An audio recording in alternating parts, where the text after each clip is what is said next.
All right, folks, welcome back. And joining us now, as promised, is our friend. I can't believe it's another Wednesday, but here we are. And that means it's time for Charles Hurt, columnist at the Washington Times. Hello, Charles.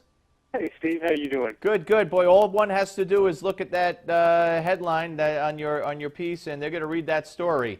Hurt closed down the Democratic Minstrel show on immigration.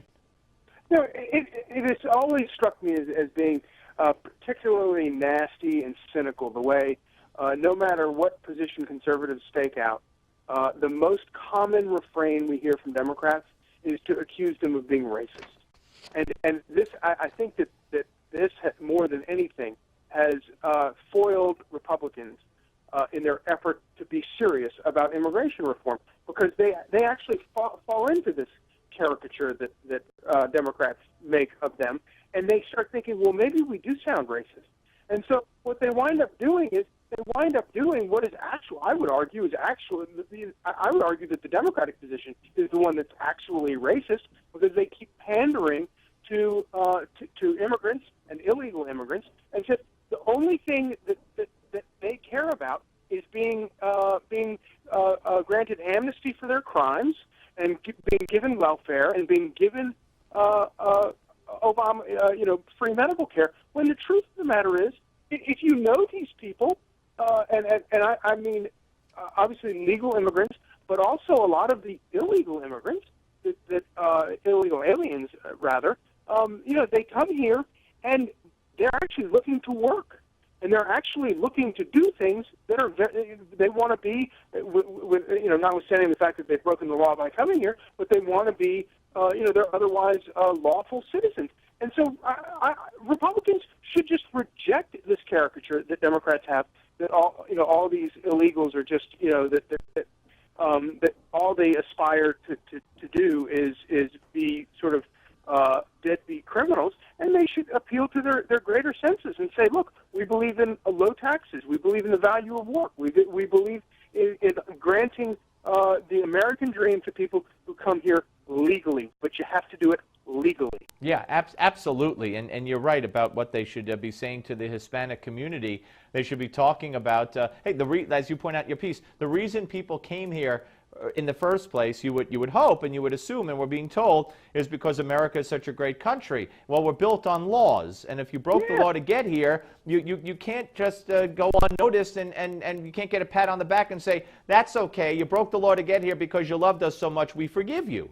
Yes, the only thing that separates us from despot nations is that we believe in the rule of law, and we have a massive bureaucracy set up to make sure that in the smallest, fewest cases does the rule of law break down, and the idea that and there's some very good, smart, caring conservatives that say, well, a lot of these people, they come from countries with very socialist backgrounds, and so they bring that mentality here, and that's why we should be very wary of this kind of immigration.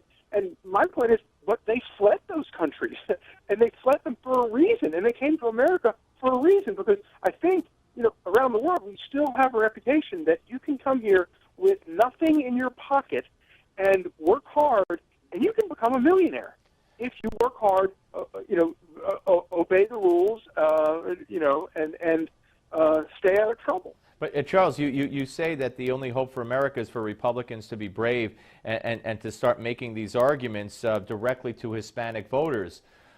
Do they have it in them? Because you and I have talked about, and I got another story for you coming up where I just last hour I said, why am I saying this and you're the first one to be hearing it from me, or I'm the first one you're hearing it from probably. This story's been out all day. It's the story about these Georgia hospitals closing. I said, where's Boehner with the Congress people from Georgia to tell America what's happening in their state? I said, so I don't have any confidence in Republicans to be able to get this message to Hispanics. Especially on immigration, unfortunately. That's what I mean, yeah. But you're right. It's on Obamacare too. We've gotten used to not getting good leadership from them on a whole lot of things. But on immigration, I think it's a particularly tough one for them. Because I think they've kind of fallen into this nonsense about how all Hispanics want to hear about is amnesty, which is, and polling shows that's not true. But the other thing is that they are very largely beholden to big business, and big business, they want the cheap labor, and so they're serving two masters, and the American people are kind of getting screwed in the mix there. Yeah, without a doubt, absolutely they are. Let's move on to the healthcare situation, and with the hospitals closing, and with the again the horror stories. We could sit here and go over them, day after day after day. I just don't know that Republicans are, and I hate to say this because it's the kind of thing I guess I would criticize. Well, I criticize Obama and the Democrats when they put props behind them, just using people who don't know any better, and they stand there. But here are people with horror stories to tell the American public, and the Republican Party doesn't bring them forward. I think it's a big mistake. It's a terrible mistake. And yes, but the reason you criticize Obama for unveiling an Obamacare event with a bunch of people who aren't doctors in white coats in the Rose Garden, the reason you make fun of it is because he's feeding us a line of malarkey, and the photo op is a perfect example of the nonsense that he's feeding us. But you do this with Obamacare today, with the Georgia hospital closing, with all of these other horror stories, people losing their doctors, people having their surgeries canceled. You have, like you said, those are real powerful stories, and you can really make politics out of that. Yeah, absolutely, and it's just mind-boggling that they don't. Now, I don't know if you got as much of a kick out of what's going on when it comes to John Kerry and his remarks that climate change is as big a national security threat as rogue nations and terrorist threats and bombs and all this kind of thing, and then Obama in California, where they won't give the farmers water because they have to protect a species of smelt. So it's a partially man-made drought, and he's talking about how, again, the science is settled. And George Will had the best line. Whenever someone says science is settled, it's probably because it's not, and probably because he's losing the argument. But this is just insane. What's real is we had one of the officials of the EPA testifying before Congress the other day about coal plants and how to make it safer and whatnot. And they're talking about electricity rates. Wholesale electricity rates going up by 80%, and it's consistent, as I played the bites earlier, with what Obama said when he was running the first time around, that talking about cap and trade and his plan for coal plants. He said, by definition, electricity rates will skyrocket. So he promised it to the American people. He's going to deliver it to the American people. And you know what the real sin is? No one's even reporting it in the media. No, it's incredible. And you're right. It's the only promise President Obama will keep from his campaign. But it is amazing, and it is hugely comical, because once you shut these coal-fired plants down, you don't just it's not like a switch inside and you just go turn them back on. When this happens, people have no idea, and I love that the media is acting like this isn't a big deal and it's not a big story. Dude, when people start getting their power bills triple and quadruple because of these boneheaded policies, it is going to be a massive story, and there are going to be people are going to riot about this because, and of course, what do? Who's going to be hurt the most? Poor people, right? Minorities, and it is going to be a disaster. And I guarantee you, once it happens, what's going to happen? The Democrats are going to find some way to try to blame conservatives or Republicans for this, and the media will do everything they can to kind of support that claim. But it's black and white. There is no doubt about it. We are looking at a real nightmare in terms of energy. Our energy future. Yeah, we're talking to Charles Hurt, Washington Times columnist here on the Steve Malzberg Show. Very interesting. There's a new warning out from the U.S. government. I thought we had solved the problem of shoe bombs since we all have to take our shoes off, and I had assumed, I don't travel much around the world apparently, or obviously based on what I'm going to say, I had assumed that they make you take your shoes off in most places when you board planes, and especially if they're coming to our country, I would thought we would have required that. But the government now has warned airlines to pay particular attention to the possibility of terrorists attempting to hide explosives in their shoes. Apparently, U.S. intelligence has indicated terror groups have been working on a new shoe bomb design. So although there's no specific threats, I mean, what more can we do if we're already taking our shoes off?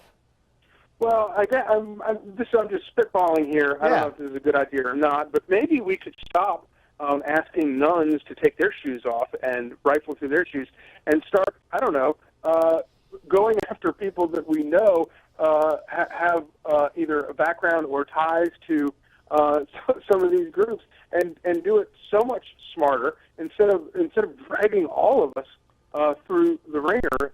It's such a monumental waste of time in the name of political correctness, and I see no hope that that's going to change it anytime soon. The way things are going now. Let me finally. There's a story posted on the Drudge Report. Out of Sarasota County, Florida. It's a great story.